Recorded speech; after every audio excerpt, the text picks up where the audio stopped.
pilot.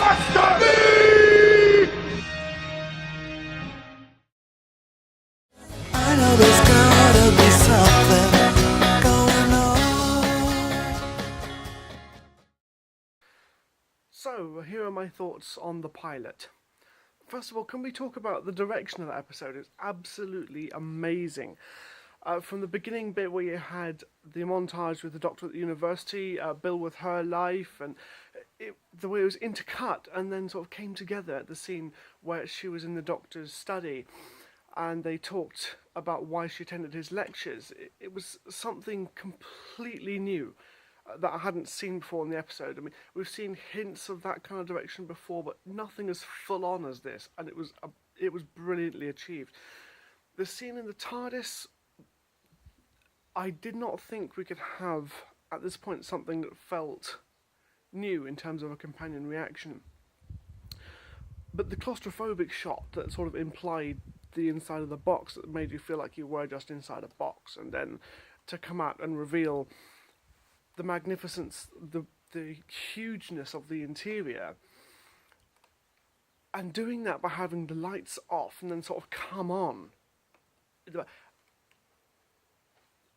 The director of this episode got it spot on.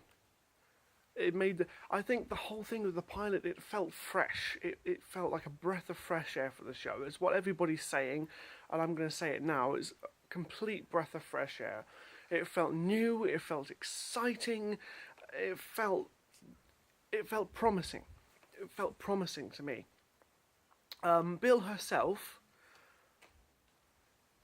I'm intrigued. I'm intrigued by Bill.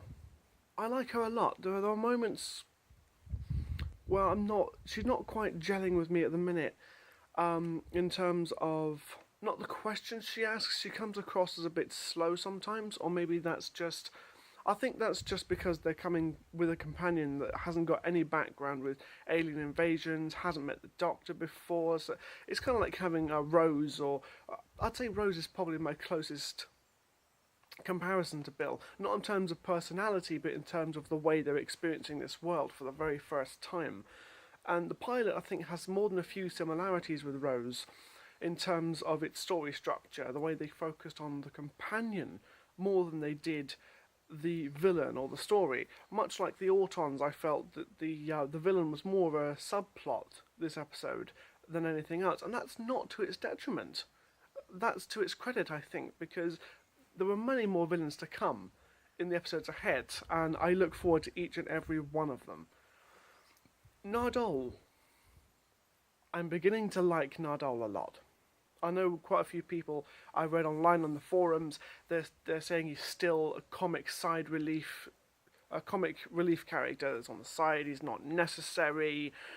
As far as I'm aware, the first few episodes don't feature Nardole heavily because he wasn't written in them in the first place, and they've gone back and included him.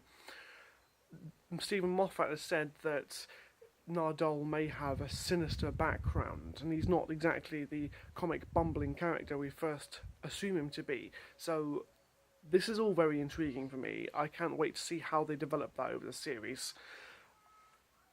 The moment that sticks out for me with Nardole is when they're in front of the vault doors. More on that later, the vault doors. And Nardole and Bill have the conversation about the TARDIS. Imagine a big box, putting a big box inside of a small box, and then you build one. Most people have trouble with the second part. Brilliant line. I loved his relationship with the Doctor also. I loved the fact, the other moment that sticks out for me in front of the vault doors was just the moment where Nardole and the Doctor have a back and forth about when is Bill going to realise about the TARDIS, when is she going to realise what this thing is. It felt to me, if I can liken it to James and the Giant Peach in certain ways, it reminds me, their rapport reminds me kind of like, say, when James enters the Peach for the first time, and if you know the story, the insects have had a bit of time to bond, they all sort of know each other, they know what's going on. James doesn't. He comes and he finds these giant insects, he thinks they're going to eat him. But the thing that where I'm making the similarity here is that there's already that shared sense of community between the two of them. And when James enters the peach, the insects sort of try to greet him in a friendly manner and try to welcome him into their community. And there's almost that same sense of waiting for them to understand what's going on, because James thinks the insect's going to eat him. He's sort of scared, frightened. Whereas Bill, she's just sort of bemused. She thinks it's hard as a lift. Maybe it's a knock through. Okay, it's not a knock through. And Nadol and the Doctor are kind of like, sort of almost chuckling to themselves, or literally chuckling to themselves, waiting for Bill to catch up and join in their shared sense of community. And I like that. There's something quite, I think, magical about that moment where where Nardole and the Doctor are sort of waiting for Bill to sort of catch up. I like that a lot. I think there's still in terms of comedy for Nardole, I can understand what people mean, that he's just a comic relief character, but I think there were just enough moments of seriousness and even sort of Nardole has a sort of a wit. It's not just about the jokes or the gurning or the sort of the big box inside a small box moment is one of those things. He can be very serious at times, but more than that, I'm waiting to see more about Nardole in this series, and judging by this episode, I'm hoping people warm to him in the same way that I did. Peter Capaldi, once again, there was a great performance. That line in the TARDIS for short. He's just so cool in that moment. And I'm going to miss him. Waiting to see who's cast as the next Doctor, but I am going to miss him. The story, Bill was fleshed out so much. I mean, I liked Clara, but Bill comes across as a better character in terms of the way she's built. Clara, 1 minute she's a babysitter for all of 2 episodes. Another minute she's a teacher. She kind of has a family in 1 episode, then they're never mentioned again. Yeah, but Bill, from the very first episode, we know quite a lot about Bill. Her mother died when she was very young. She's brought up by foster parents. Her foster mother might not know that she's a lesbian. It comes across as one whole package. You get a lot about Bill in that first episode. So, yeah, I'm hoping that they don't drop the momentum like they did with Clara on so many occasions, that they take this backstory and build upon it over the series, so they don't forget it, that Bill is a character, first and foremost. She's human, and we need that to relate to. With Clara, we had so many things we could possibly relate to, but they were changed so often, or sort of dropped so often, that we didn't really have those moments. There was the Impossible Girl story arc, which in Series 7 felt more important than Clara as a character, which was a big sin in my eyes, because you never got that moment where you could hook on to Clara, really. In the same way that we've been given with Rose, with Martha, with Donna, with Bill, and with Amy and Rory as well.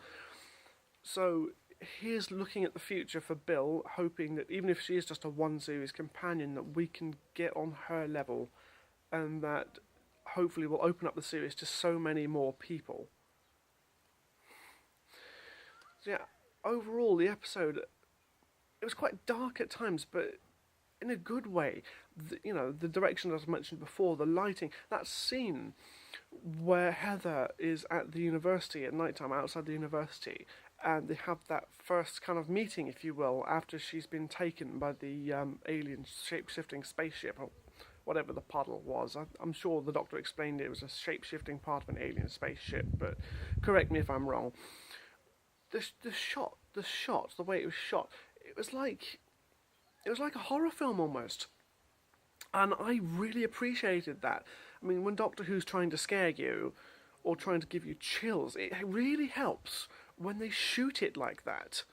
It reminded me of a horror film, like something out of Halloween, or even Buffy at moments. It was very, very atmospheric, and I enjoyed that immensely. The next episode looks brilliant. I say that now, I might have a completely different opinion of it. A lot of people are focusing on the emoji bots, like they speaks emoji, and that's kind of. I've seen so many reactions where people are like, well, that's going to be the main crux of the episode, emojis. I don't think that's going to be the case. I'm sure there's a much bigger plot than just a robot that speaks emoji. But from what I'm hearing, it's kind of got a happiness patrol vibe about it. If it does, then I'm looking forward to seeing a modern take on those themes and that story. Little things, Easter eggs. This episode was littered with Easter eggs, and I appreciated them. They weren't shoved in your face, per se. We saw the Movellans for the first time since 1979. That was 38 years since their last appearance, and the Doctor's like, well, never mind about them, but we got a good look at them, and that was good fan service. I think that was a good example of good fan service. Bad fan service, I think, would be, as much as some fans want to see it, the Valeyard moment, seeing the Valeyard created and all the rest of it. It's too long after that episode, and not accessible to new viewers in such a way that to do a whole story arc around it without, if you want to explain it properly, that's bad fan service. It's sort of introducing stuff that new fans just can't get hold of. It would drive them away from the show.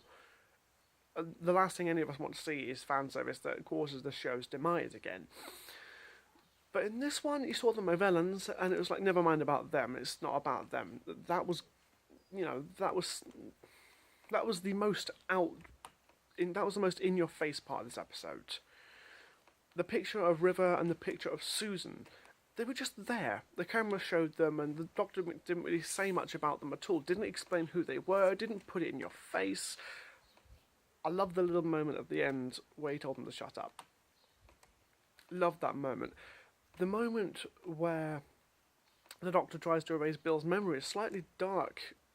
In my sense, I think it reminded me of the first Doctor in the very first story, where we catch him and he's got a big stone and he's holding it above a caveman that's slowing him down. And Ian confronts him about it, and the Doctor's like, I was going to get him to draw the path back to the TARDIS, and you knew that was not what the Doctor was intending. This memory wipe, just for its sake, I think was a bit reminiscent of that, in that the Doctor was willing to do it just because it was convenient for him. But when Bill made him see, how would you feel if someone was about to do this to you?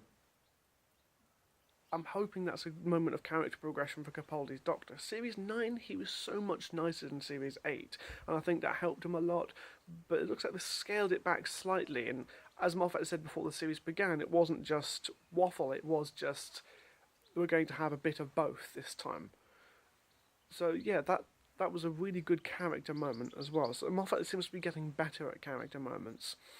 And I'm hoping before Series 10 is out, he will have proved his detractors wrong about how he writes characters, because that has been, time and time again, what I've seen about people who criticise Stephen Moffat. He can't write for characters. He writes them as sort of 2D cliches. He doesn't do that. He does story, not character. But I'm hoping Series 10, he proves them wrong.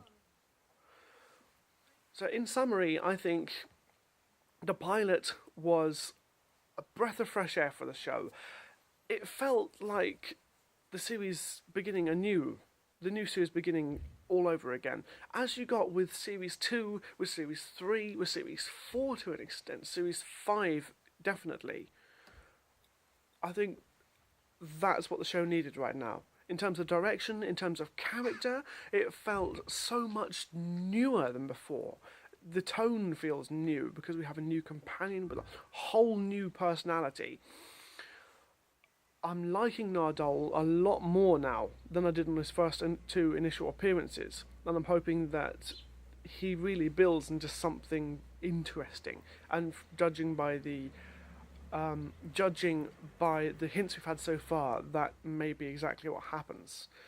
Looking forward to the rest of the series to see how this all pans out, and I will give the pilot a Paul McGann out of David Tennant.